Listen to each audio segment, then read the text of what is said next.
সামনে পবিত্র কোরআন তেলাওয়াত নিয়ে আসছেন মোহাম্মদ আলিফ ইসলাম, চতুর্থ শ্রেণী। এখন আপনাদের সামনে পবিত্র কোরআন তেলাওয়াত নিয়ে আসছেন চতুর্থ শ্রেণীর ছাত্র মোহাম্মদ আলিফ ইসলাম। আসসালামু আলাইকুম ওয়া রাহমাতুল্লাহি ওয়া বারাকাতুহু। আমার নাম মোহাম্মদ আলিফ ইসলাম। আমি হাজিরুল হক স্কুল অ্যান্ড কলেজের চতুর্থ শ্রেণীর একজন ছাত্র। আমি আপনাদের সামনে একটি কোরআন তেলাওয়াত পরিবেশন করতে চাই। স্কুলে একটা স্ট্যান্ড কিনে রাখবো। আউযু বিল্লাহি মিনাশ শাইতানির রাজীম। বিসমিল্লাহির রহমানির রহিম।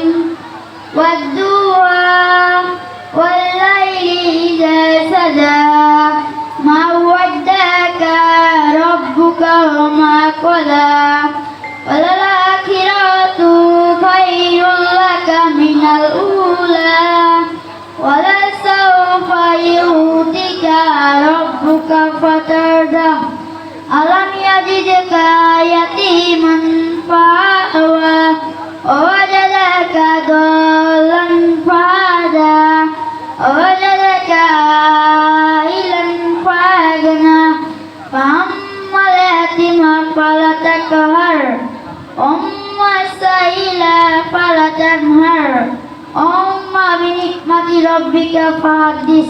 السلام عليكم ورحمة الله وبركاته। মাশাআল্লাহ মাশাআল্লাহ, ধন্যবাদ মোহাম্মদ আলিফ ইসলামকে। এখন